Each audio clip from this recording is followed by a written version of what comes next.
नमस्कार। शोध विधि ज्ञान सप्ताह lecture series on research methodology and clinical statistics की इस प्रथम दिन अब हम आगे बढ़ते हैं हमारे सेकंड लेक्चर सेकंड एक्सपर्ट की तरफ। और उसके लिए आज के जो हमारे सेकंड एक्सपर्ट हैं वो हैं doctor Supriya Bhalerao madam. Doctor Supriya Bhalerao is an associate professor and lab head in metabolic disorder unit at IRSA, that is Interactive Research School for Health Affairs in Pune. ये विद्यापीठ की एक यूनिट है जहाँ पर मैडम ओबेसिटी रिसर्च लैब में हेड है और आयुर्वेद की रिसर्च पे मैडम का बड़ा फोकस रहता है। मैडम को best published research paper award भी 2013 में मिला हुआ है। मैं मैडम से निवेदन करूंगा कि हमें हमारे स्कॉलर्स और हमें अपना लेक्चर प्रेजेंट करने की कृपा करें। Doctor Supriya Bhalerao ma'am. धन्यवाद सर। सबसे पहले मैं आज के ये सत्र के आयोजकों को और जो सभी पार्टिसिपेंट्स हैं उनको नए वर्ष की शुभकामनाएं देना चाहती हूँ। क्योंकि मेरी हिंदी इतनी अच्छी नहीं है इसलिए मैं पूरा लेक्चर जो है वो इंग्लिश में लूंगी और जहां जरूरत पड़े, जहां किसी को समझ में ना आए वहां आप मुझे जरूर रोक सकते हैं, पूछ सकते हैं, कोई भी क्वेश्चन पूछ सकते हैं, फिर से एक्सप्लेन करने के लिए भी बोल सकते हैं। सर मुझे स्क्रीन शेयर करनी है, आप वहां से परमिशन दे देंगे तो मैं स्क्रीन शेयर कर सकती हूँ। जी मैडम, मैं आपको को होस्ट बना रहा हूँ तो आप शेयर कर पाएंगे।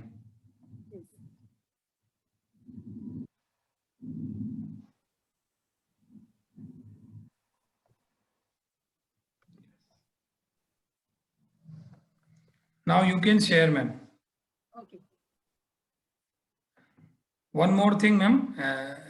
सभी जितने भी पार्टिसिपेंट्स हैं, आप लोगों के कोई क्वेश्चन है, कोई शंका है तो आप चैट बॉक्स में लिखिए प्लीज। उसको हम लोग कलेक्ट करते हैं और बाद में फिर बीच में इंटरप्ट नहीं करेंगे। आप लोग चैट बॉक्स में लिखते जाइए, मैडम खुद भी देख सामने स्क्रीन पे। ये सर क्वेश्चन वो बाद में पूछ सकते हैं। मेरा सिर्फ इतना ही कहना था कि अगर किसी को लैंग्वेज की वजह से नहीं समझ में आ रहा है तो वो लिख देंगे तो तभी समझा सकती हूँ। यानी अगर किसी को क्वेश्चन है जेन्युइनली तो वो हम बाद में लेंगे, लेकिन अगर लैंग्वेज इज ऑब्स्टेकल तो तभी बात कर सकते हैं हम। जी ठीक है, चैट बॉक्स में लिख दीजिएगा आप लोग, है ना, और बता सकते हैं कि लैंग्वेज प्रॉब्लम आ रही है। ठीक है ma'am, thank you ma'am, continue ma'am. I think my screen is visible now, right? Yes ma'am. Okay. So in today's lecture we will see what is data. The word commonly data. So what is data? What are the data types? And then how to present the data, how to collect the data, some of the things. And then the data analysis is a part which will get covered in statistics lectures, and I have seen the program and there are many good speakers who will be speaking to you about the statistical analysis part. But we have to remember that unless we understand what is data in a correct way, we will not be able to understand the statistical analysis part, because the whole statistics is dependent on the data type and what is the data. What kind of data you collect, your statistics will depend on the data.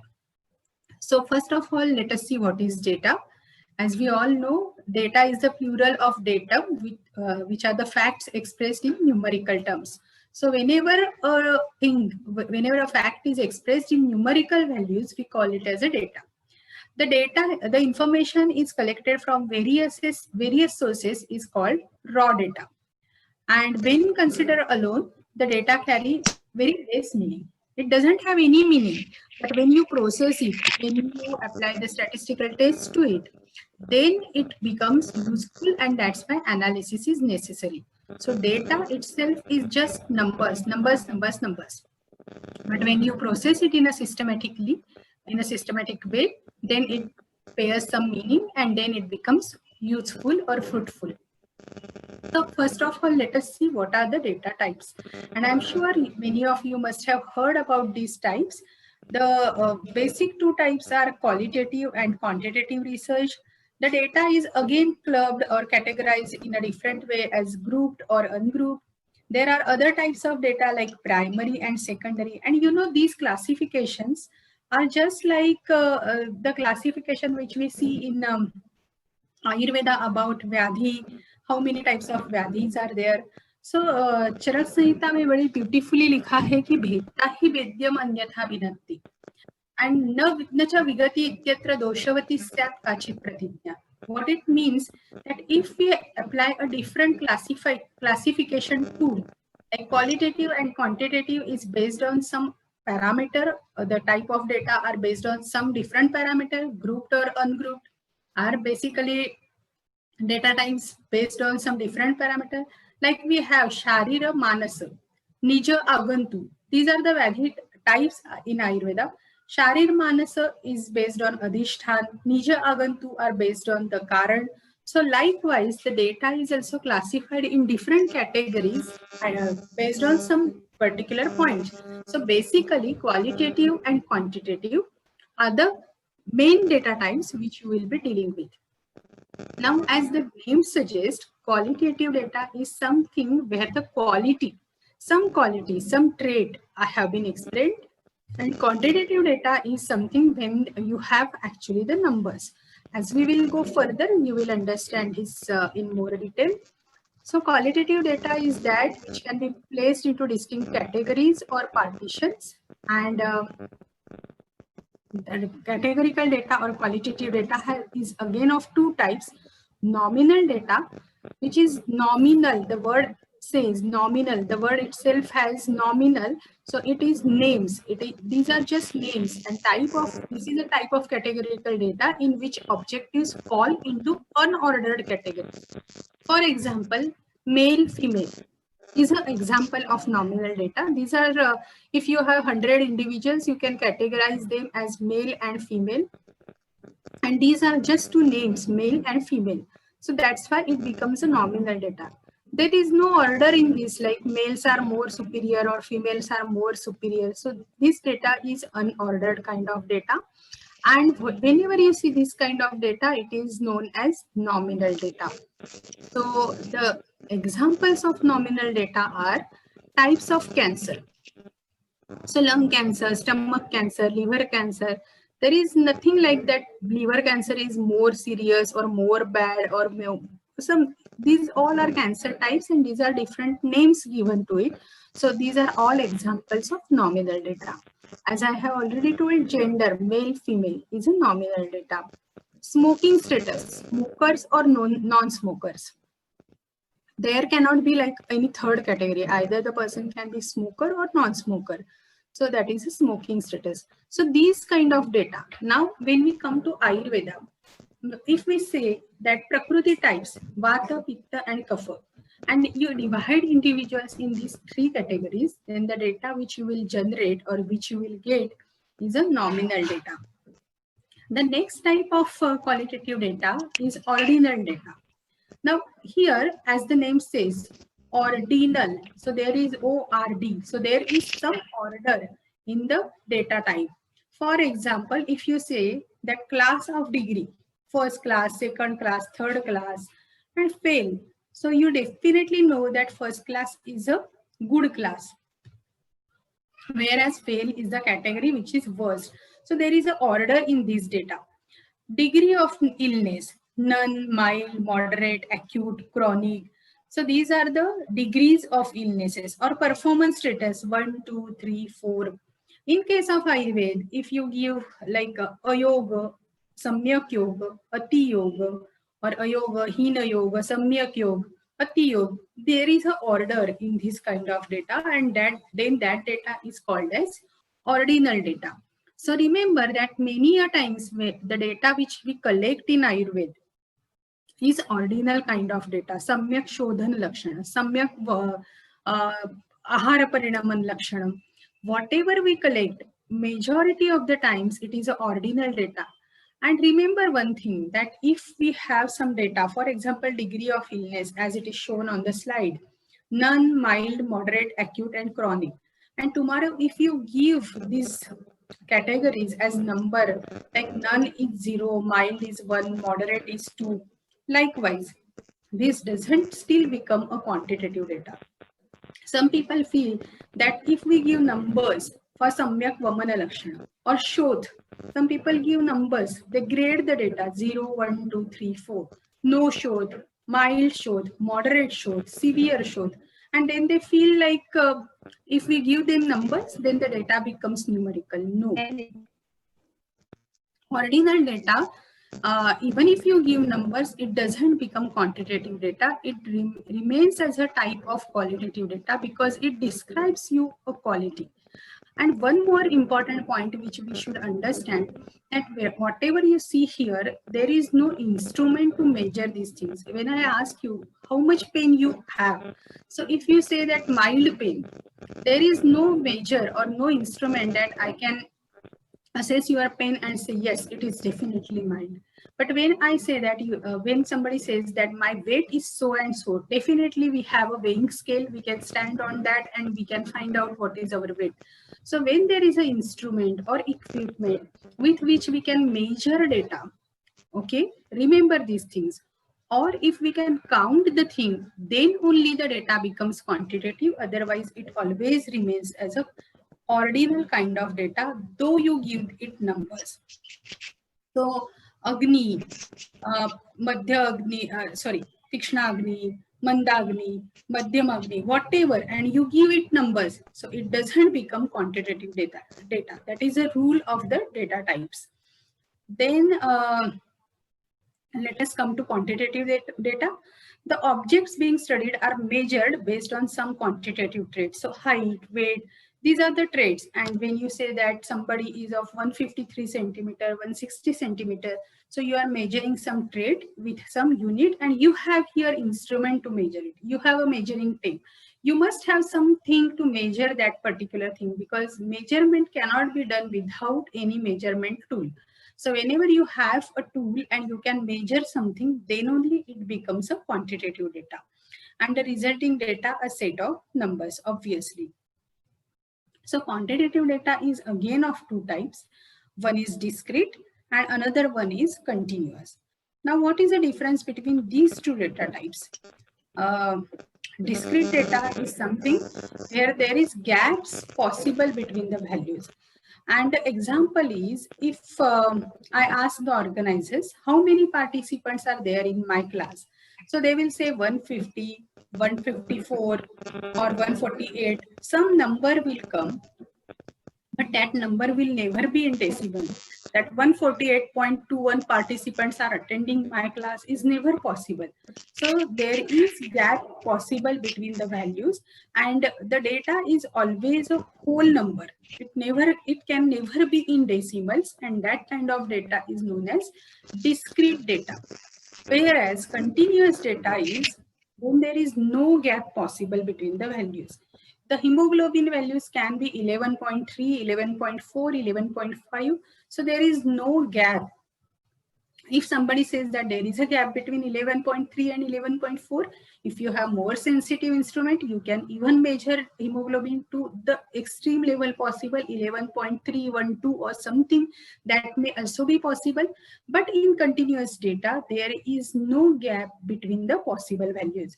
So discrete data is when there is a gap possible between the values, whereas continuous data is the data where there is no gap between the possible values. So that is a main difference between these two. So let us see some examples of discrete data. Number of children in a family. The children in family can never be 2.3 or 2.4. They have to be 2, 3, 1 like this. Number of students passing a stats exam. Number of crimes reported to the police.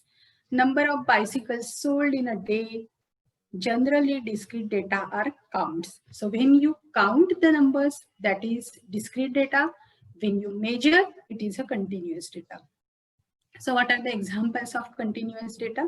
Size of a bicycle frame, height, then time to run 500 meters. We know that now we can measure even a fraction of second. So time to run 500 meters, there is no possible gap between the time, and that's why it is a continuous data. age, you can have the age up to the possible extent like 32 years, 6 months, 4 days, so many hours, so many minutes, so many seconds. So you can have a precise age also. It is a continuous data. And as I said, continuous data come from measurements. Now, the another type of data was grouped and ungrouped data. So hemoglobin gram percentage of 5 men can be represented as 12.5 in 2 men, 11.3 in 2 men, and 10.6 for 1 man. This is a group data, or it can be also represented as actual values like 12.5, 12.5, 11.3, like whatever is there. So this becomes ungrouped data. So when there are only values, that is ungrouped data. When you group it in the some, considering something like here, 12.5 is seen in 2 men. So it becomes a group data. Now the next type of data was primary data and secondary data. So primary data is the data which is never gathered before, you are generating it for first time. So mainly in cases of dissertations, theses, whatever experiment we are doing, whatever clinical studies we are performing, the data which we collect for first time is a primary data. So what is advantage of this primary data? That it need to suit your purpose, and it is based on your customized needs, that you want to collect this data and you will find it. And disadvantages is it is usually more costly because you have to actually do a study, actually do an experiment and then collect the data. Whereas secondary data is available in some kind of library, journals, magazines, and you just analyze that data. I will give you an example and you will understand about this. So types of primary data are demographic data, socioeconomic data, like census. During census, all this information is collected. So this becomes a primary data. Psychological or lifestyle related data. So there are many types of primary data in clinical studies. Whatever you collect is primary data. Secondary data is pre-existing data and which is not gathered for purpose of the current research. So it is not actually new data, but it is analyzed in a way that the information becomes new. And as I have said that I will give you an example. Recently in COVID situation, COVID category, I have published a paper which is about the critical analysis of CTRI registered Ayush clinical studies for COVID-19. So now CTRI, as all of us know, that CTRI is a clinical trials registry of India. Every clinical study which is being done in India, whether it is Ayurvedic or it is allopathy, has to be registered with the CTRI or clinical trials registry. And I just picked up the Ayush related clinical studies from this CTRI and just analyze like what are the characteristics of these studies, how they are being done, what is the sample size of all these studies, what are the outcome measures. So like that, the data was available in CTRI, but I analyzed or I took it as a research hypothesis, research question, and then I analyzed it in such a way that the available information became data for me, and then I analyzed that secondary data. I didn't collect that data. I didn't write the protocols for all these studies, but that data which was publicly available, I just made the analysis of that data. And I must tell you that there are many big studies being done in our country, and these studies make their data set available to the researchers. For example, recently a study has been conducted by NIMHANS, or the full form is National Institute of Mental Health and Neurological Sciences, which is in Bangalore. So they have collected data from 10,000 individuals from different parts of our country, and that data set is available with them. They have collected various features, various aspects of these 10,000 individuals with respect to the cognition, learning, memory, because it is a mental health institute.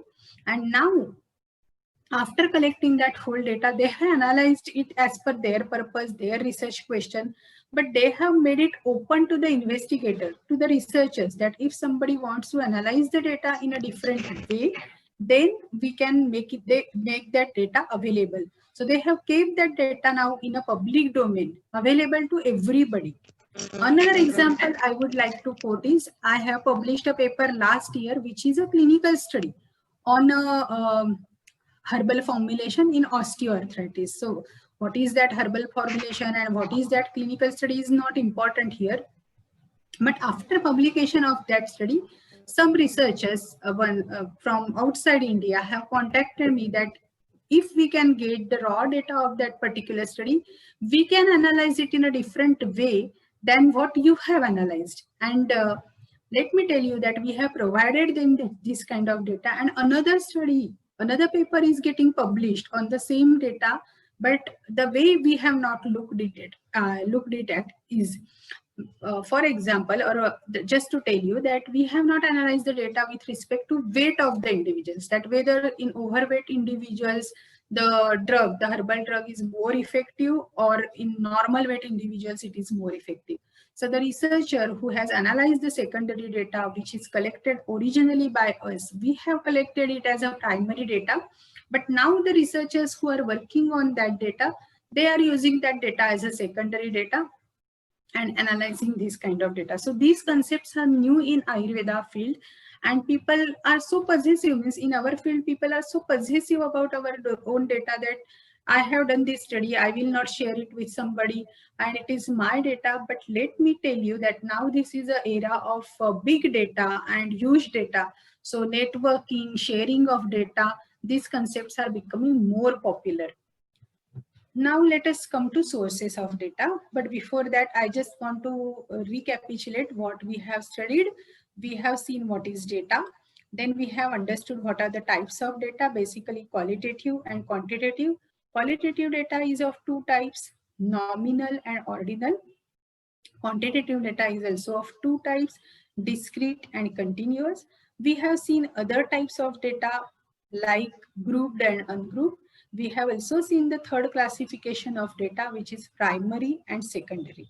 So these are the different data types. And now we are coming to the next point, sources of data. So till here, anybody is having any difficulty, any issue, any problem?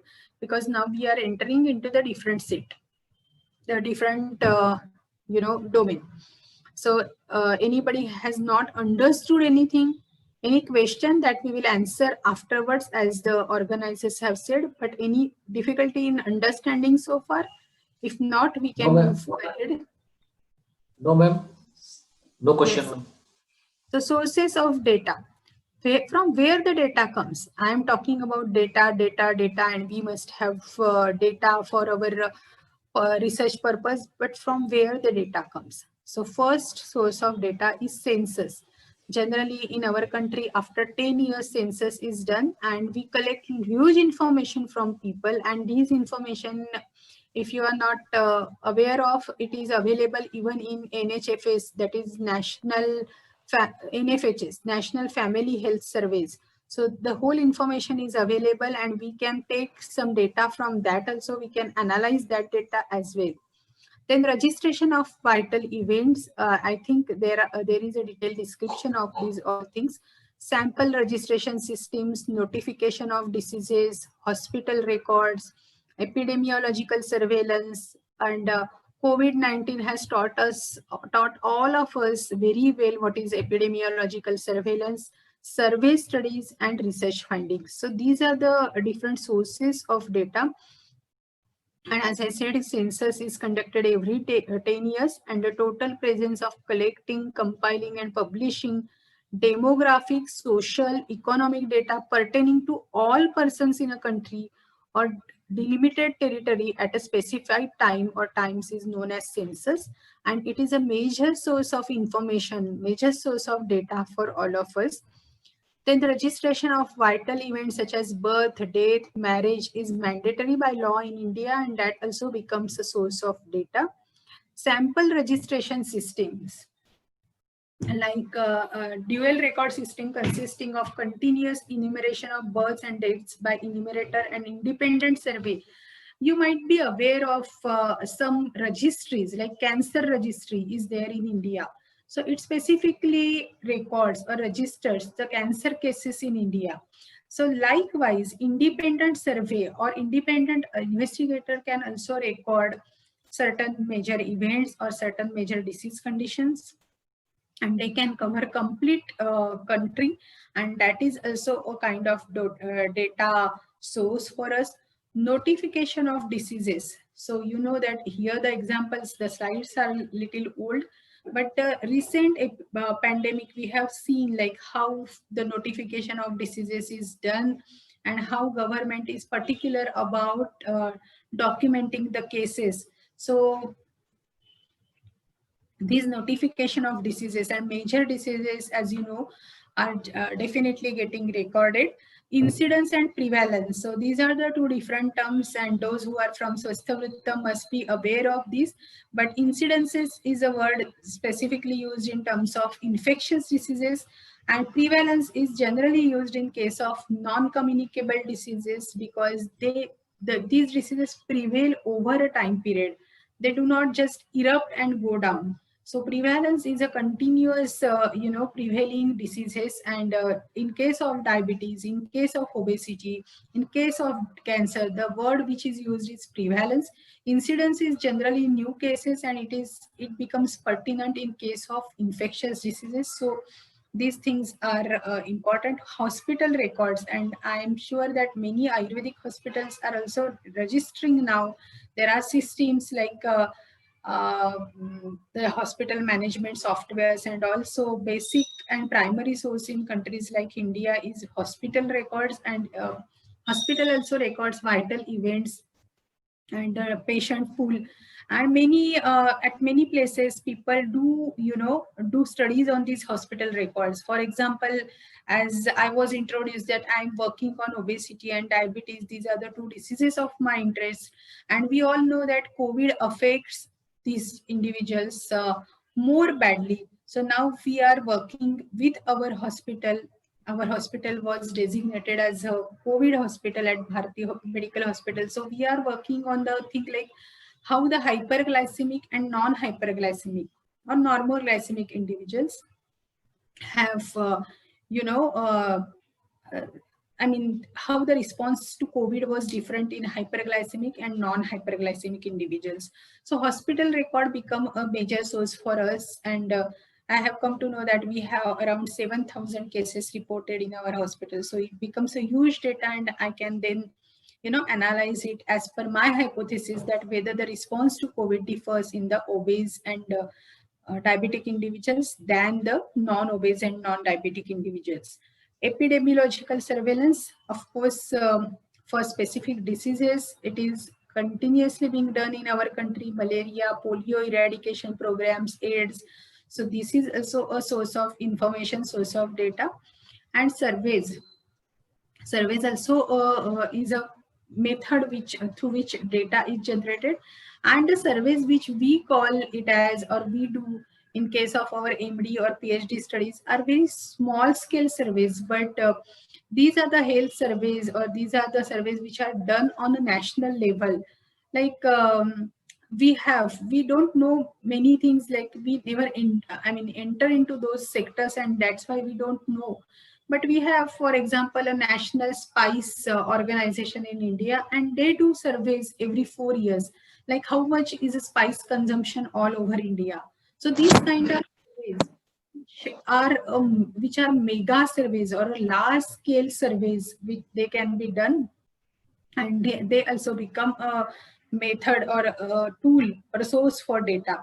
The surveys can even collected as conducting interviews or health examinations, studying health records, mailing questionnaires. So many surveys have been published during the COVID pandemic, which were done through online mode, and opinions or practices of individuals during the lockdown, after lockdown was collected. So these kind of surveys, I think everybody knows. And lastly, the research findings. So studies conducted in colleges and hospitals, like MD thesis, PhD thesis, or government-sponsored studies, or pharmaceutical industry research. While doing these studies, we conduct some clinical studies, somebody does animal study, and the information or the data which is collected, it falls under the category of research findings, and that is a primary data, of course, and rest all 7 which I have showed except survey becomes secondary data. So these are the different sources of data which we can collect or which we can have. So I hope this is also clear. Now we are entering into the third part of the presentation, which is about presentation of data. So far we have seen the data types and sources of data. Just let me check some questions are there. So yes, All are very clear. Data triangulation is used, but I will not touch at this time point the data triangulation. Let us just move with the flow. I will answer this question towards the end of my session. So presentation of data is a next part, and we must understand that also very clearly, because it is seen that many times we present wrong data in a wrong time. As I have said in the beginning, why we have to learn these data types? Why it is essential to learn the data types?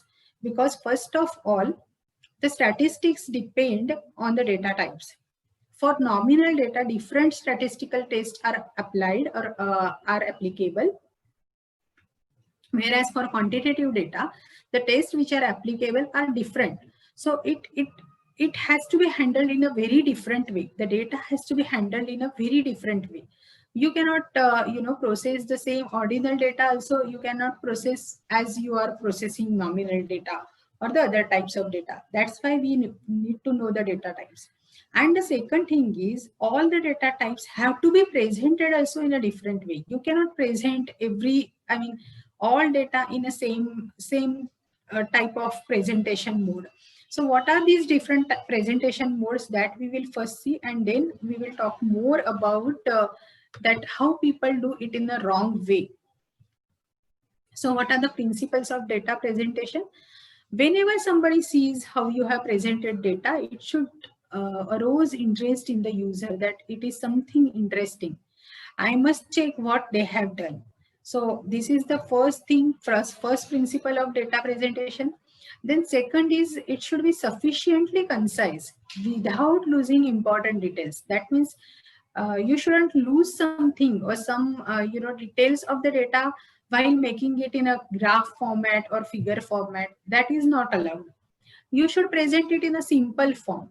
Then it should facilitate further statistical analysis. And then ultimately it should define a problem and suggest something from that data. So these are the basic principles of the data presentation.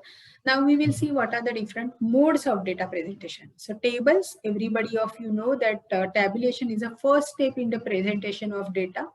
Tables can be simple or complex, and there can be frequency distribution tables. So let us see examples. This is a simple table, name of the college and number of students. So instead of that, if I make it as Prakriti type and number of individuals, so it becomes a very simple table, that in each college, how many students are there. Very simple table. Now complex table. So here two parameters are presented in the same table. One is whether the sex-wise differences and the severity of anemia. So mild, moderate, severe is a type of anemia, and sex-wise is boys and girls, and then it becomes a complex table. So this was relatively a very simple thing. Here it has become relatively complex because you are showing two types of parameters in the same table. So it is a complex table. And then there is a frequency distribution table.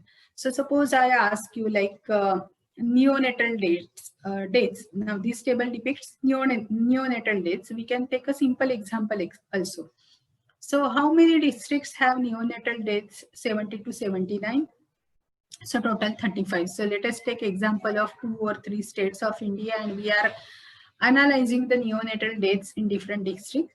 So like 70 to 79 in how many districts? Up to whatever dates you see, 160 to 169 in 5 districts. You can have like the height wise distribution. So 150 to 160, how many students? 160 to 170, how many students? So you know that frequency in each category, how many numbers are there, which is known as frequency. So this is a frequency distribution table. Now, rules and guidelines for tabular presentation. We often take all these things very easy. But let me tell you, every small and simple thing also has some rules. So in case of tables, there are rules that when you have a thesis, a dissertation, even a paper which you want to publish, the table must be numbered. You cannot just say table, or you cannot just give a title. You should write like table 1 and then whatever you are depicting. Brief and self-explanatory title should be there for each table. Headings of rows and columns must be clear, sufficiently concise, and fully defined. It should not be too large. You must have seen in some papers, the tables run for 1 page. So these big tables are difficult to understand. So table should be small. Table should not be too large. Arrangement should be vertical. As far as possible, the table should be arranged vertically. And wherever necessary, footnotes have to be there.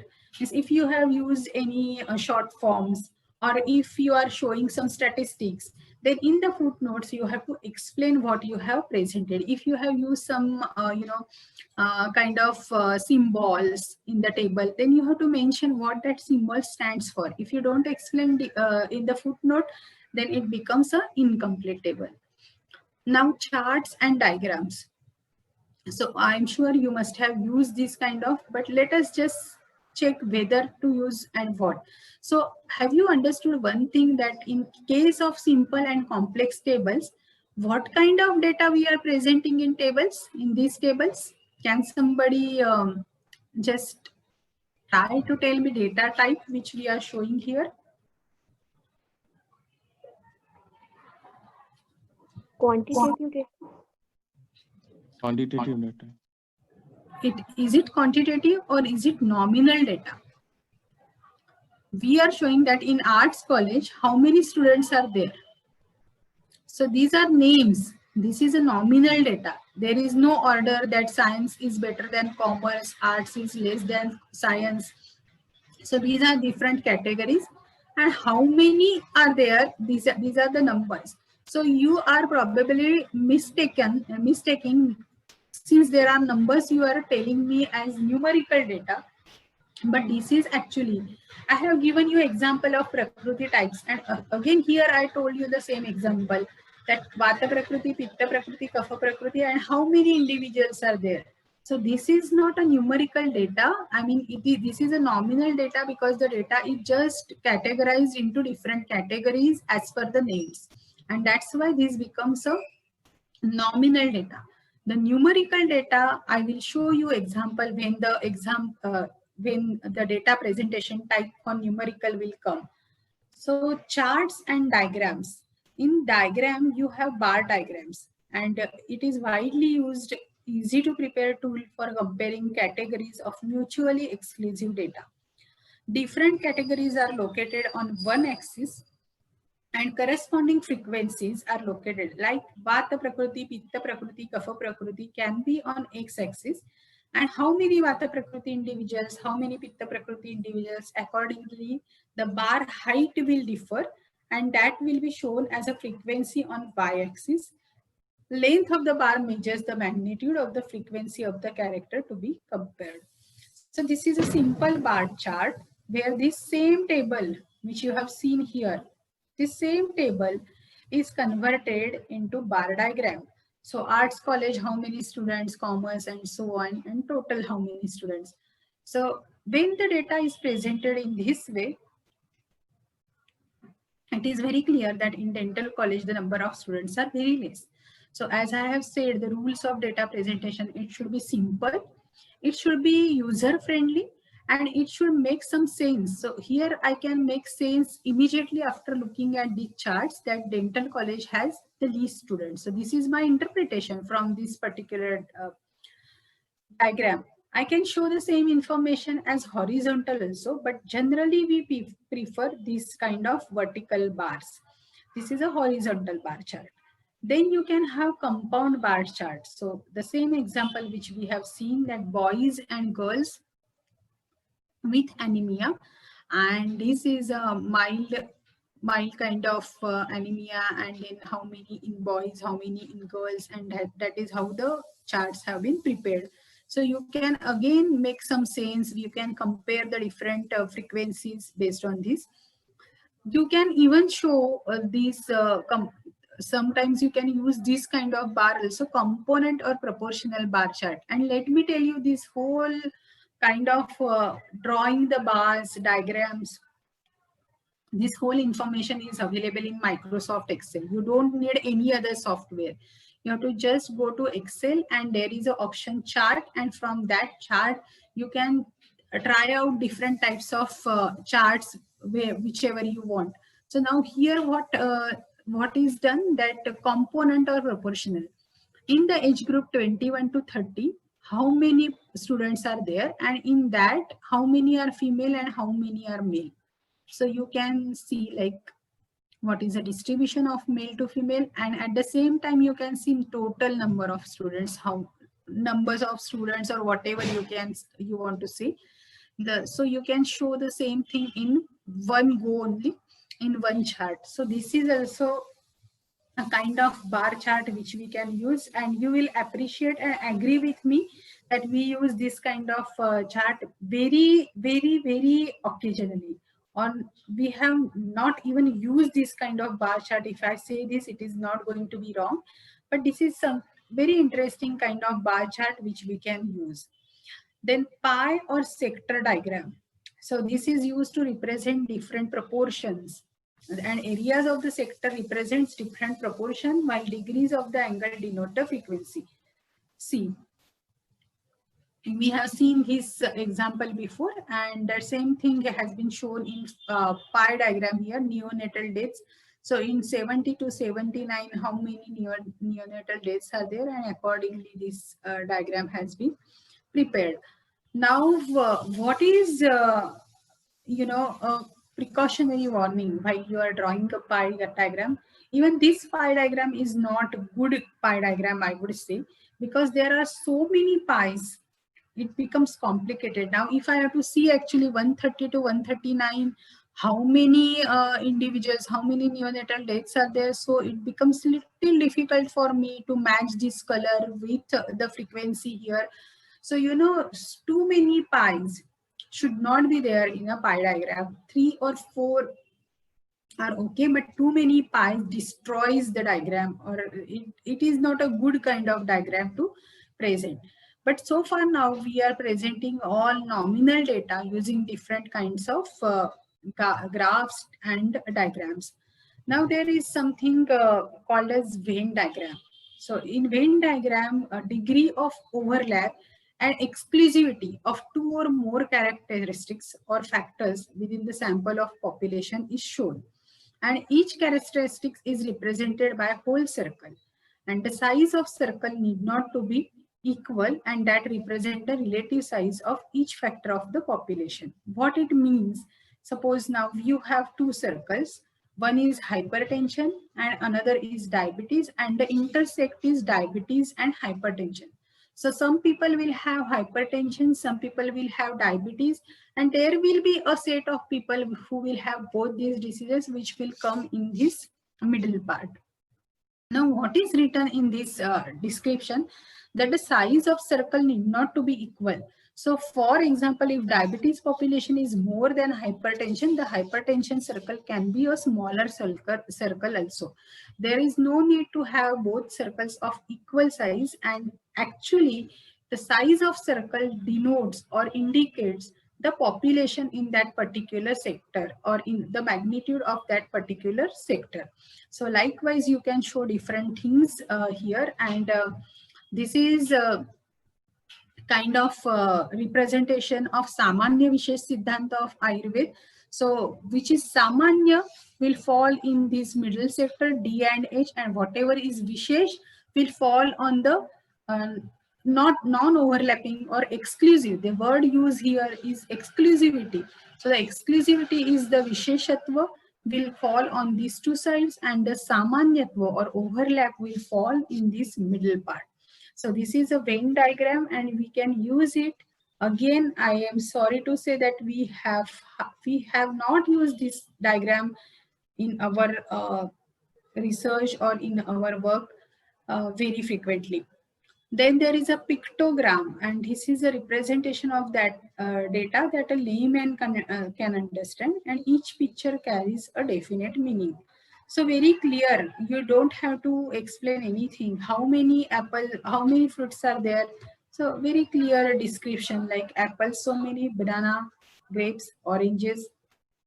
So very clear to understand, nothing to be described upon this. Shaded or spot or dot maps. This is known as geographic coordinate charts, and map of an area with the location of each case of illness, death, abnormality or condition is identified by a spot, dot or other symbol on the map. And you must be knowing that this is used in outbreak setting like COVID pandemic, and it helps investigator to determine the distribution of cases. So I'm sure you must have seen these kind of graphs or diagrams. So concentration of deaths from malaria diagnosed in Lancet survey, and you can see that more than 5% are located in the east part of the country, whereas the rest part have lesser number of deaths. And percentage of blood samples previously found to contain malaria parasite, they also are higher on this part of the country only. So you can correlate also these two things, that where the malarial parasite is found more in blood, in those areas only the high deaths are seen. So these kind of graphs are also useful for interpreting the data. And then there are histograms, where pictorial diagrams of frequency distribution. This is a special form of bar diagram. We have seen the special bar diagram. But if you remember, in bar diagram, the categories, I would go back and I would show you again that here, there is a space, like in dental college and medical college. Can you see there is a space? So they are distinct. The bars are distinct from each other. But when we talk about frequency diagrams, you can see this kind of continuous graph. So there is no break. You can see. So this kind of diagram is used for continuous data, obviously, because there is no break. So as I have explained you the data type, this kind of graph can be used in case of continuous data. And special form of bar diagram for continuous data, as I said, it consists of series of bars or blocks, and this explains you. This is known as APSICA, and this represents frequency in that particular class. So whatever you take, like in 10 to 20, how many students are there, or whatever you want to say, in 10 to 20, how many districts are there, whatever, anything, any example can be anything, but it is an example of continuous data. And when you want to show this is a frequency distribution, or it is known as histogram, and there is no break here, you can see. Now frequency polygon. So if you take the midpoint of all these bars and connect them, then whatever figure is observed, that is known as frequency polygon. So this is how the frequency polygon is plotted. Just connect the midpoints of the bars. Then there is a frequency curve. So suppose you remove those bars from down and you just have that frequency polygon, then it is known as frequency curve. And as number of observations increase, the frequency polygon loses its angulations. Now here you can see in the part from 94, 84, 89, there is a smooth curve, and somewhere it has angulation. So as the number of observations increase, the polygon loses its angulations and it looks like a smooth curve, and then it is known as a frequency curve. And you must have heard about this famous curve, which is known as normal frequency distribution or Bell's distribution. So this is a very famous in statistics, and in this course also you will learn in the data analysis. So frequency curve starts losing its angulations when the number of observations increase, and then it takes a form of normal distribution curve. So this is the concept of normal distribution. Then there is an epidemic curve, that when the disease was rising, when it became plateau, when it came down. So that kind of curve is known as epidemic curve. And as I said, you can see here that if we have to draw a similar curve or similar plot for COVID-19, we know that from March to May or June, there was ascending. Then from June to maybe August, September, there was a plateau. And then after September or so in our country, the disease started, the number of cases started going down. So if we have to plot an epidemic curve, it will look something like this. And this reminds me that I'm taking the name of COVID-19 so many times. So the pandemic has taught us so many things. And one of the good things which the pandemic has given us, this is this kind of online teaching or learning. Then there is a next kind of diagram, which is a line diagram, and it is used to show trend of events with time. That means suppose you are taking the readings at different time points in a particular study. If you have reading at suppose you are working, I will give you an example from my own research area, that obesity. So it is a long lasting disease. So if you are giving anti-obesity medicines, you will not just take before treatment and after treatment, but you will take the weight readings at different time points, like after day 30 of treatment, what happens, after day 60, what happens, day 90. So what is a trend of events with time? So this is how the weight increased or decreased over time. So that is a line diagram. It is the same as frequency polygon, but line diagram has specifically something to do with the time, whereas frequency polygon is not related to time, but it is related to the frequencies. So you can see here that neonatal deaths, you can show like how this is the number of district and how it went down. But actually this is not a right example. But over a time, what happens? Over a time, what changes happen in a particular characteristics? Like in 1999, how many polio cases were there in India? In 2009, how many polio cases were there? In 2019, how many there? And in 2029, maybe probably there will be 0 cases. So you can have a diagram, and that is a time curve, that is a line diagram. Then there is a cumulative frequency diagrams, or which are known as ogives also. These are used for, again, for representation of continuous data. And frequency in each category represents the sum of its previous frequency. So when you say that at 150 the frequency was 0, at 160 it is somewhere 0.2 or something is a frequency. At 170 this 0.2 is added, and whatever has happened between 160 to 70 is also added. So at the last observation, it becomes, the frequency becomes 1, the cumulative relative frequency becomes 1, and this kind of curve is known as ogive. So this is also very less used in Ayurveda research. Scatter diagram, I'm sure you all know or you have seen this kind of diagram when you want to show relation between two variables. So say for example, intake of calories and weight gain. So this kind of calorie on x-axis and weight gain in kg on y-axis, and then you get a kind of this curve. And if a straight line can be drawn to these different time points, then you will say that there is a definite relation between calorie intake and weight gain in kilograms. Then there is a box and whisker plot. You must have seen this, but this name is very different for you. But when the data is not in normally distributed, and what is normally distributed, that will be taken in a statistics lecture. But just to tell you let us take example and you will understand. So if you have values like this 5, 6, 8 and so on and so on. So if you take median, that is a middle value of this data set, it is a 12, that is a median, and there are few values on left side of 12, some values on right side of the 12, and you can have the mean value on both sides as well. So median on both lower median, median and upper median. And then if you draw a plot of these, if you make a box here from 8.5 to 14 and this graph, this box, and then this is a median. And if you plot a graph like this, plot a bar like this, then it is known as box and whisker. Whiskers are these extended wings.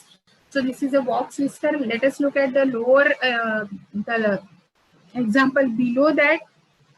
You can see here also that lower median is represented as Q1, upper median is represented as Q3, the median is represented as Q2, a box is drawn, median is shown by a line, and these are the whiskers which are from 44 to 30 and 56 to 85. The lines which are drawn are known as whiskers.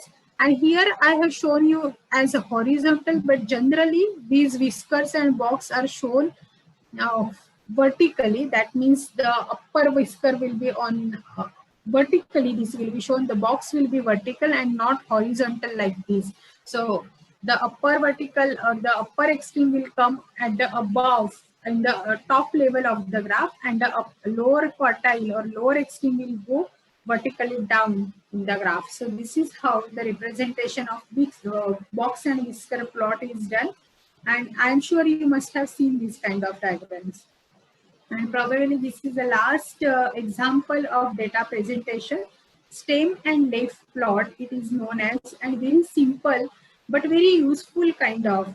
And for that, I will just first give you this example that urinary concentration of lead in 15 children has been estimated in millimole per 24 hour. And these are the values which are there of the urinary concentration of lead. So you can see 0.6, 2.6, 0.1, 1.1.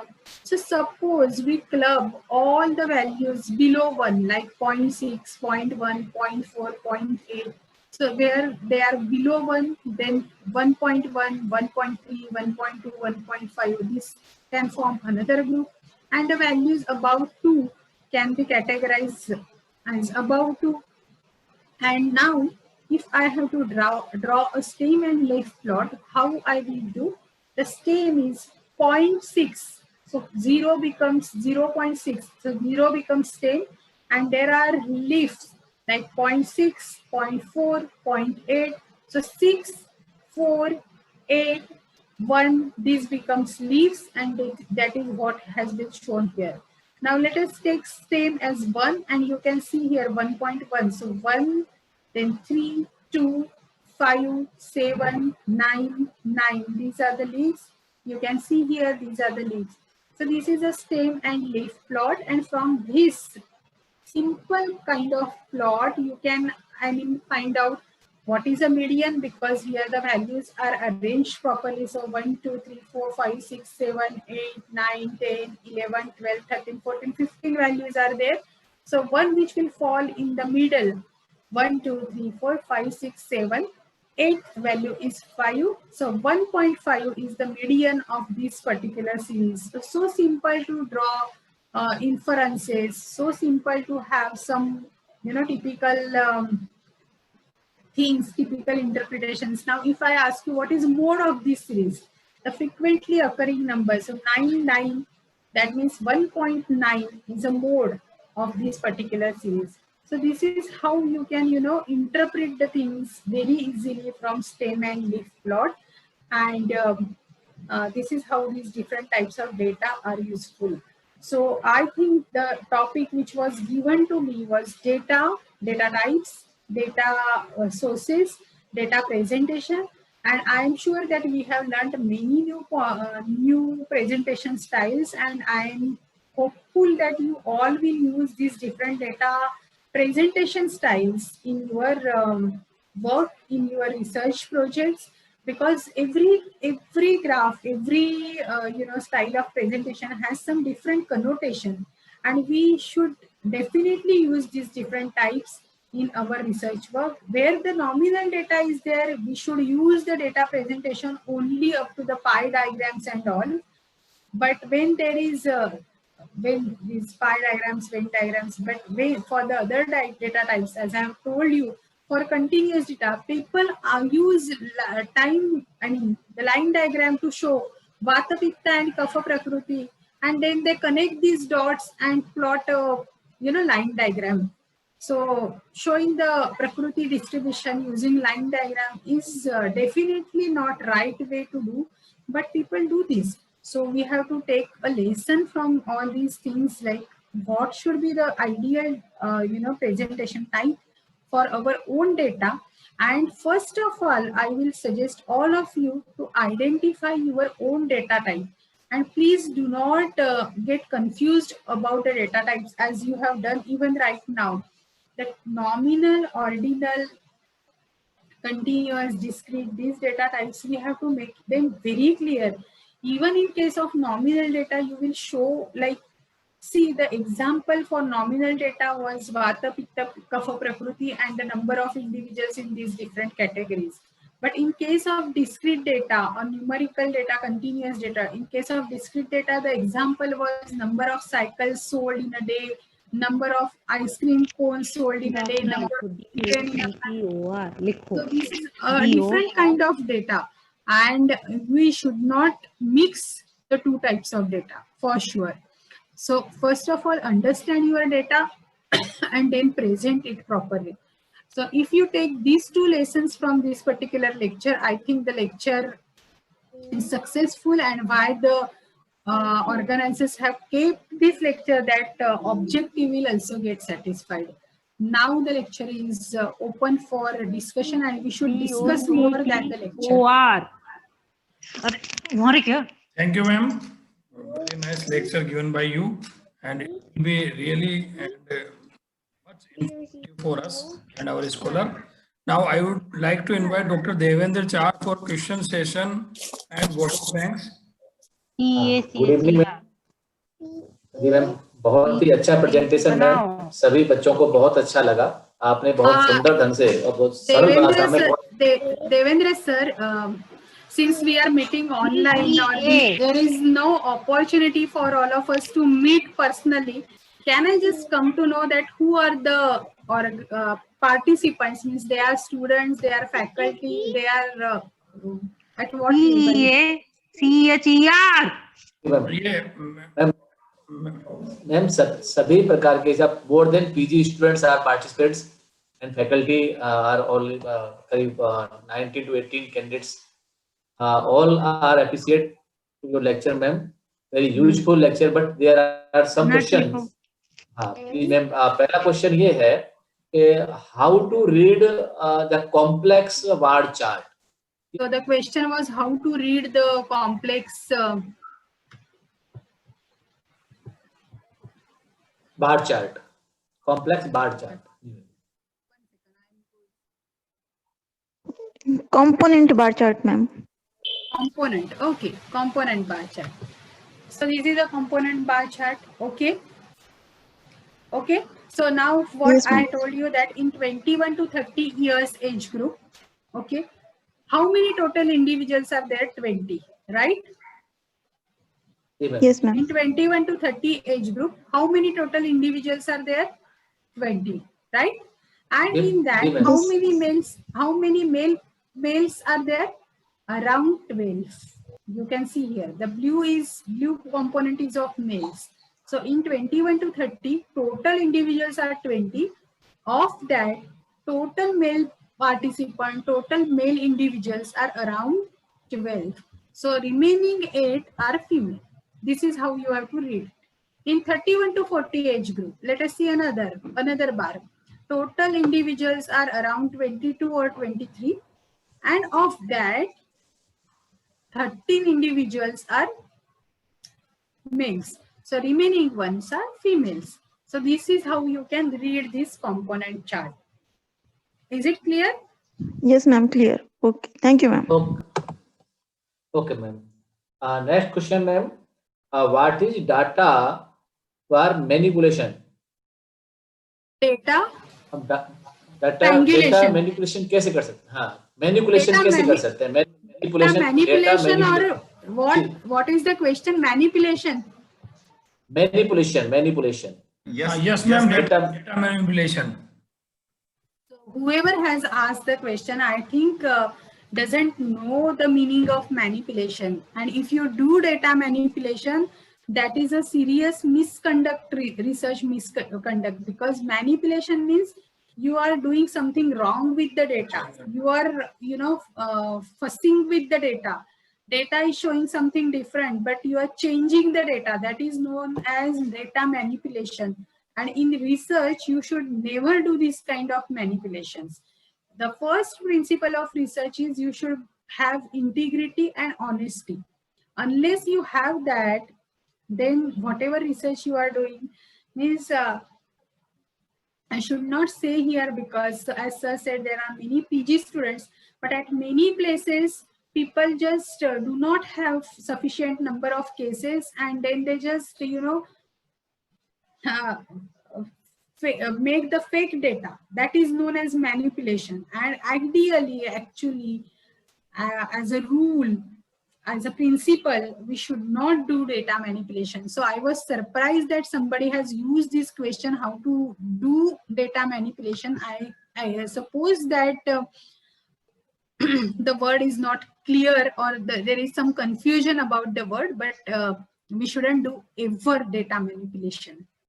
Ji ma'am, okay ma'am. हाँ ma'am, एक question था कि how to arrange table vertically. Vertically in the sense, in a see, sometimes in thesis, basically this is seen in case of thesis, that people have a huge table and then they arrange it horizontally. Horizontally means what?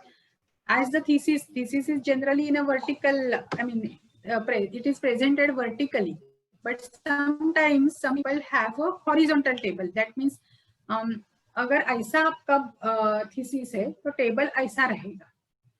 लेकिन this is not a right way to show table. Table should be always in a vertical form. That means your rows should be like this, and your column should be like this. It should not be your rows like this and columns should be like this. Okay, so this is a vertical table, this is a horizontal table.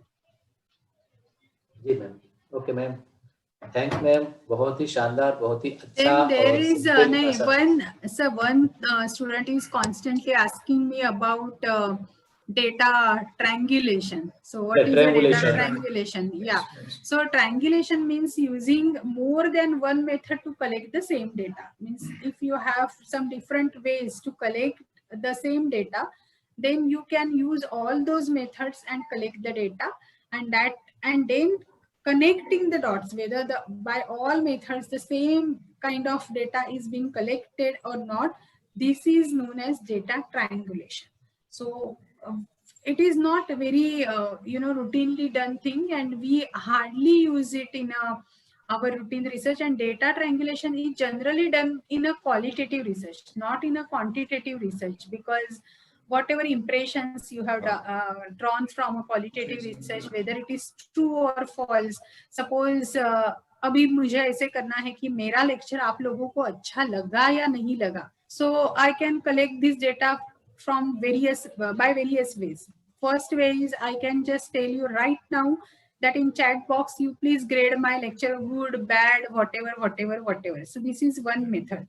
Another method is I will ask sir that both the sirs that you please send some questionnaire to all participants and ask them opinion, because here since I am in front of you, you will definitely say that yes, madam's lecture is good, but you might give a good feedback to the right feedback to not good, right feedback to sirs, and then I will come to know that whether by this method, whatever information I have collected, whatever data I have collected, is it same if I apply the another method like through questionnaires. Here I am asking you personally your opinion. If I use another method, whether the data remains same or it changes or there is any variation. So this is a data triangulation. You use different methods to collect the data on similar topic. I hope I'm clear. जी ma'am एक student कह रहा है कि please repeat ogive. Okay, I will go to that and then I will explain.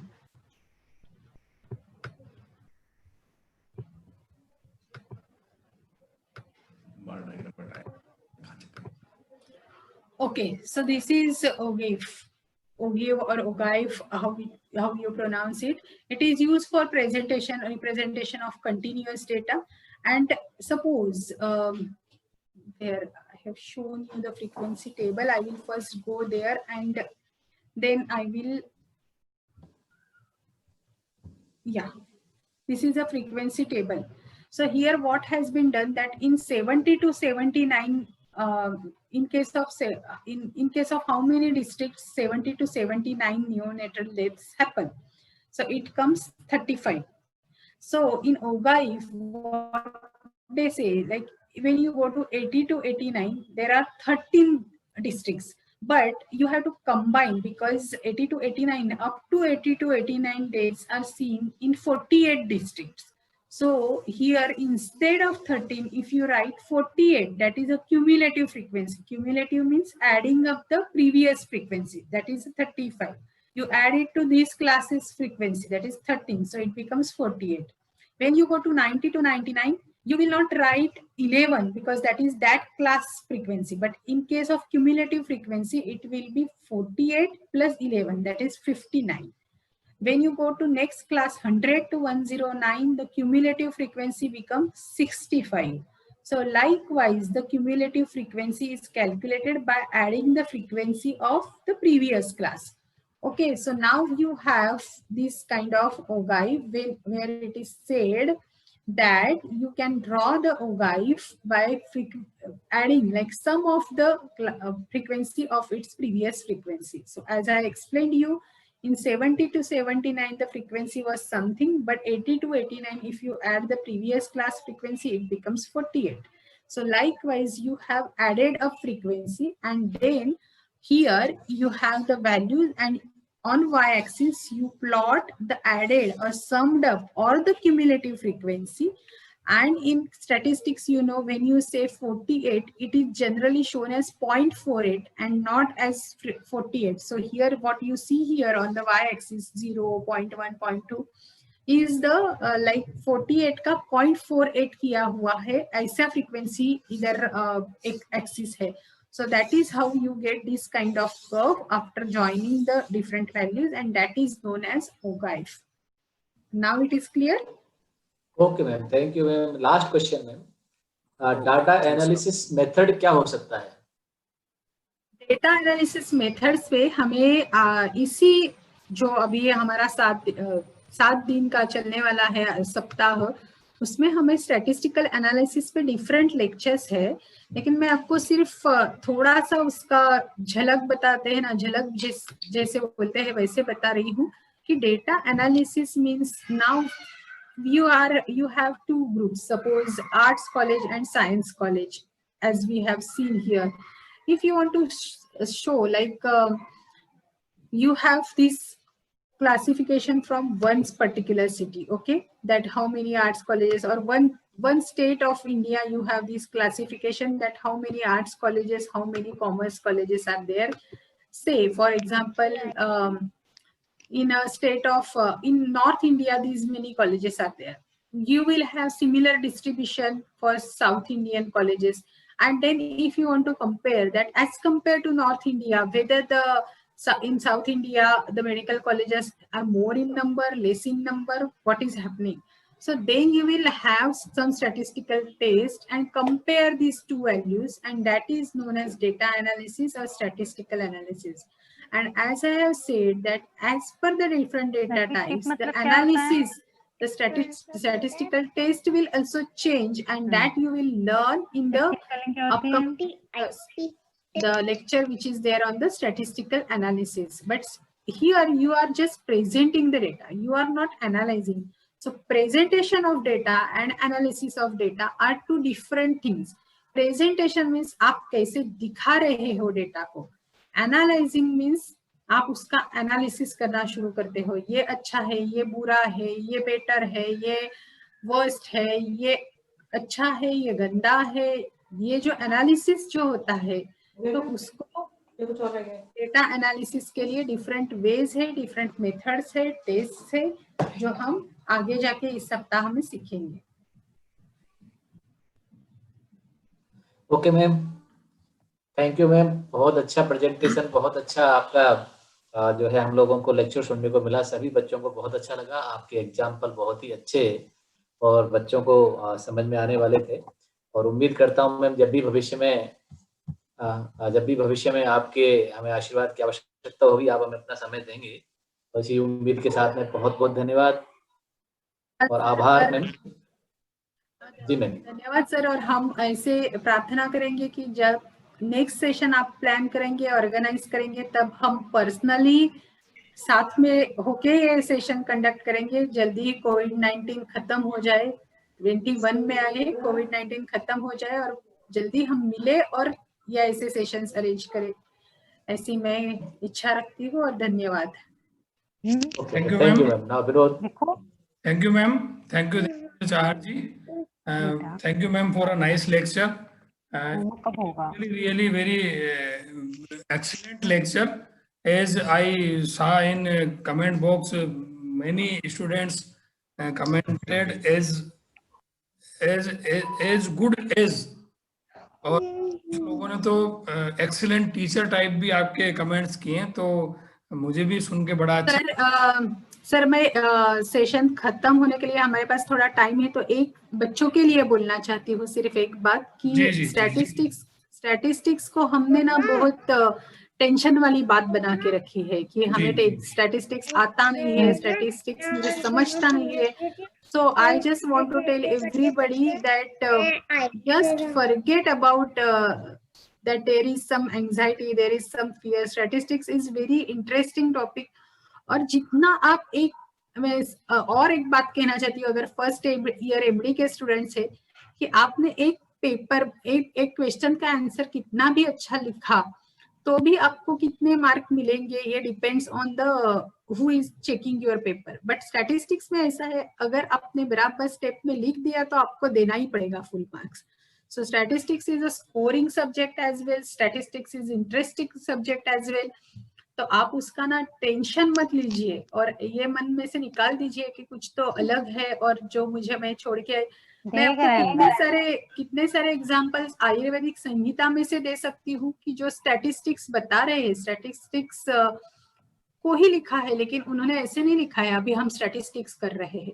So you know we don't have to take tension of statistics and आप बिंदास करो statistics lectures जो है वो भी आप मजा लेके सुनिए, तो आपको और इस टॉपिक में इंटरेस्ट आएगा। धन्यवाद मैम, आपके इस मोटिवेशन के लिए सभी स्कॉलर्स ने भी सुना होगा। अब मैं इस प्रोग्राम को अंतिम दौर की तरफ ले जाते हुए निवेदन करूंगा डॉक्टर किशोरी लाल जी शर्मा सर, जो कि हमारे विश्व आयुर्वेद परिषद राजस्थान के अध्यक्ष हैं और गवर्नमेंट आयुर्वेद कॉलेज उदयपुर में फिजियोलॉजी डिपार्टमेंट में शरीर क्रिया में एसोसिएट प्रोफेसर भी हैं। निरंतर इस प्रोग्राम, इस लेक्चर वीक के लिए डॉक्टर किशोरी लाल जी शर्मा ने बार बार हमें मोटिवेशन दिया। रोज उनका कोई ना कोई बात को लेके फोन आ जाता है, विनोद ये करना है, विनोद ये करना है। सर का इतना मतलब डिवोशन है इन प्रोग्राम्स के लिए, तो मैं निवेदन करूंगा कि सर हमें आशीर्वचन भी प्रदान करें और वोट ऑफ थैंक्स भी सभी का करें। Doctor Kishori Lal ji Sharma sir. Thank you Vinod ji. आज के इस कार्यक्रम में मुख्य अतिथि के रूप में आदरणीय प्रोफेसर अनूप ठक्कर जी सर पधारे और जिनका सानिध्य मार्गदर्शन जिनका इस पूरे सप्ताह भर हमको मिलने वाला है, आदरणीय प्रोफेसर महेश जी व्यास सर, मैं उनका हृदय से आभारी हूँ। और आज के दोनों resource person doctor Nitin ji और अभी हमने जिनका व्याख्यान सुना आदरणीय सुप्रिया भालेराव मैम, बहुत अच्छे तरीके से उन्होंने एक एक विषय को स्पष्ट किया और जितने भी प्रश्न थे उन प्रश्नों का उत्तर भी आदरणीय मैडम ने बहुत अच्छे तरीके से सबको दिया है और सबको बहुत अच्छा प्रेजेंटेशन मैडम का लगा है। मैडम से मैं निवेदन करूंगा कि कमेंट बॉक्स में जो भी पार्टिसिपेंट्स है उन्होंने मैडम से रिक्वेस्ट की है कि पीपीटी है वो अगर उनको मिल जाएंगी तो वो अच्छे प्रकार से अपनी तैयारी आगे के लिए कर पाएंगे। तो मेरा भी मैडम से रिक्वेस्ट है कि जो भी स्कॉलर्स हैं, जो पार्टिसिपेंट्स हैं, उनको अगर पीपीटी मिल जाए आपकी तो उनके लिए काफ़ी यूजफुल होगी। ऐसा मेरा मैडम से निवेदन है। भेजूंगी। जी मैडम, थैंक यू मैडम। आज के जो कार्यक्रम जो संचालन कर रहे थे डॉक्टर विनोद जी और डॉक्टर देवेंद्र जी चाहर, उन्होंने बहुत अच्छे तरीके से आज का कार्यक्रम का संचालन किया है, तो उनको मैं हृदय से धन्यवाद और आभार देना चाहूँगा। टीम के जो हमारे सभी एक्टिव आयोजन समिति के मेंबर्स हैं, डॉक्टर राहुल जी हैं, डॉक्टर महेश जी इंद्रा हैं, डॉक्टर राकेश जी सर हैं, अश्विनी जी सर हैं, कमलेश जी हैं, और सभी जो हमारे आयोजन समिति के मेंबर्स हैं, उनका मैं हृदय से आभारी हूँ कि आप लोग बहुत अच्छा कार्यक्रम आप लोगों ने आयोजन किया है, उसके लिए मैं सभी का धन्यवाद। जितने भी इस कार्यक्रम में फैकल्टी मेंबर्स ने और स्कॉलर्स ने विश्वारित परिषद के ऊपर और हम पर विश्वास जता करके आप लोगों ने पंजीकरण करवाया है, निश्चित रूप से हम पूरा प्रयास करेंगे, आपकी जो अपेक्षा है उस पर खरा उतरने का हम 100% प्रयास करेंगे। उसके लिए यह 7 दिन का जो कार्यक्रम है, तो जितने पार्टिसिपेंट्स हैं उनके लिए मेरा निवेदन है कि एक 7 दिन की एक पूरी साधना है, और इस साधना और इस यज्ञ में आपने भाग लिया है, तो इसको साधना की तरह से, यज्ञ की तरह से इसको लें। और निश्चित रूप से जैसे साधना का और यज्ञ का एक अच्छा फल मिलता है, तो निश्चित रूप से वह फल आप लोगों को मिलेगा, ऐसी मेरी शुभकामनाएं हैं। इस कार्यक्रम का जो उद्देश्य हमारा था, वह उद्देश्य यह था कि जितने भी इंस्टीट्यूशंस हैं उनमें ऐसे जो क्लिष्ट विषय हैं उनको लेकर के फैकल्टी का भी अभाव है, और अगर जहाँ पर फैकल्टी है तो निश्चित रूप से ऐसे विषय हैं जिनको पढ़ाने में, समझने में निश्चित रूप से कठिनाई होती है। तो हमने एक सरलता के साथ में उसको समझाने का हम लोग प्रयास कर रहे हैं। अपने आप में विषय की क्लिष्टता तो है ही है, लेकिन फिर भी हमने सभी जो रिसोर्स पर्सन्स हैं उनको हमने रिक्वेस्ट की है कि जितना सरलता से जो पार्टिसिपेंट्स हैं उनको समझाया जाए तो उनके लिए काफी यूजफुल होगा। दूसरा, आदरणीय महेश जी सर ने एक बात कही थी कि जो ये 7 दिन का जो कार्यक्रम है, रिसोर्स पर्सन है वो अच्छे से अच्छे अपना प्रेजेंटेशन दे रहे हैं, तो जितने भी स्कॉलर्स हैं, जितने भी टीचर्स हैं, तो इन विषयों के ज्ञाता हमारे भारतवर्ष में और अच्छी मात्रा में तैयार हों, ऐसा भी इसके पीछे एक उद्देश्य है कि इन विषयों को लेकर के अच्छे स्कॉलर्स तैयार हों। तो मैं जितने भी स्कॉलर्स हैं, टीचर्स हैं, मैं उनसे भी रिक्वेस्ट करूंगा कि अंत में या बाद में एक कार्यक्रम हम ऐसा भी रखें, आप लोग अपने नाम हैं वो डॉक्टर विनोद जी को, चाहर जी को आप लोग नोट करा दें कि प्रत्येक टॉपिक को लेकर के आप धीरे धीरे विशेषज्ञता आप हासिल करें, और अंत में जैसे आपके नाम आएंगे तो हम प्रयास करेंगे कि बाद में एक आप लोगों का प्रेजेंटेशन हम एक नेशनल लेवल पर हम करा सके, ऐसा हम प्रयास करेंगे। ये जो कार्यशाला का आयोजन किया गया है उसके पीछे एक उद्देश्य यह भी था कि पूरे भारतवर्ष में जितने भी विषय विशेषज्ञ हैं उन विषय विशेषज्ञों को एक मंच पे ला करके उनका प्रेजेंटेशन करवाना।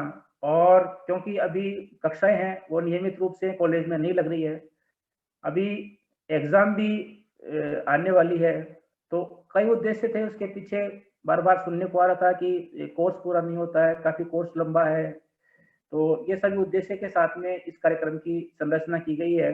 आप लोगों ने सहयोग किया है, विश्वास जताया है, निश्चित रूप से हम प्रयास करेंगे। और जहाँ तक जो लैंग्वेज की प्रॉब्लम है, हिंदी की और इंग्लिश की, अभी पहले सत्र में डॉक्टर नितिन जी ने पूरा प्रयास किया कि उसको इंग्लिश में और हिंदी में कन्वर्ट करके समझाने का पूरा प्रयास किया। मैम ने भी रिक्वेस्ट की थी कि जैसा भी हो मुझे बता दे, जहाँ चीज समझ नहीं आए, तो मैडम ने भी पूरा प्रयास किया है। तो ये हमारा भी प्रयास है। और जैसा कि सब लोग जानते हैं कि इस सेमिनार में पूरे भारतवर्ष से, साउथ से भी काफी लोगों ने रजिस्ट्रेशन कराया है, नॉर्थ इंडिया से भी है, कुछ लोग श्रीलंका से भी है। तो सबकी बातें हमको समझनी पड़ेगी, सोचनी पड़ेगी और सबको साथ लेके चलना पड़ेगा। तो ऐसा मेरा रिक्वेस्ट है। और ये कार्यक्रम केवल ज्ञान विज्ञान के साथ साथ में हम चाहेंगे कि जितने भी जगह के लोग जुड़े हुए हैं वो आपस में एक दूसरे को जाने, पहचाने। तो जैसे हमारा सत्र पूरा होगा, तो सत्र पूरा होने के बाद में एक 10 से 15 मिनट का जो लोग रुकना चाहें रुके, कोई दिक्कत नहीं है। अभी डॉक्टर विनोद जी हैं, वो उसके लिए कुछ इंडिकेशन देंगे। तो एक बार पुनः मैडम का धन्यवाद और सभी का मैं हृदय से आभार व्यक्त करता हूँ। धन्यवाद। धन्यवाद सर, आपका मार्गदर्शन हमेशा हमें मिलता रहता है और हम अच्छे अच्छे कार्य आपके सानिध्य में कर पाते हैं। इसके लिए आपका बहुत बहुत धन्यवाद एवं आभार। विश्व आयुर्वेद परिषद की हमेशा परंपरा रही है, किसी भी कार्यक्रम का शुरुआत हम धन्वंतरि वंदना से करते हैं और उसका समापन कल्याण मंत्र से करते हैं। तो कल्याण मंत्र के लिए मैं डॉक्टर राहुल पाराशर को आमंत्रित करूं। उसके पहले ये कहना चाहूंगा कि कल्याण मंत्र के पश्चात जो national institute of Ayurveda Jaipur से जुड़े हुए स्कॉलर या फैकल्टी मेंबर हैं वो कृपया रुकेंगे, और भी जो इंट्रोडक्शन उनका सुनना चाहते हैं वो रुक सकते हैं, बाकी लोग रिमूव हो सकते हैं। डॉक्टर राहुल पाराशर कल्याण मंत्र कराएं प्लीज। धन्यवाद डॉक्टर विनोद जी। आदरणीय अध्यक्ष महोदय की अनुमति है तो कल्याण मंत्र शुरू करते हैं। ओम सर्वे भवन्तु सुखिनः, सर्वे सन्तु निरामया, सर्वे भद्राणि पश्यन्तु, मा कश्चित् दुःख भाग् भवेत्। ओम शांति शांति शांति। धन्यवाद राहुल जी। मैं निवेदन करूंगा कि national institute of Ayurveda Jaipur से जो स्कॉलर हैं कृपया अपना माइक अनम्यूट करके एक एक अपना परिचय दें। आप नाम आपका, आप कहाँ से हैं बेसिकली और कौन से डिपार्टमेंट से हैं, और आपको ये एक्सपीरियंस कैसा रहा आज का, ये शॉर्ट में, बिल्कुल शॉर्ट में बताएं।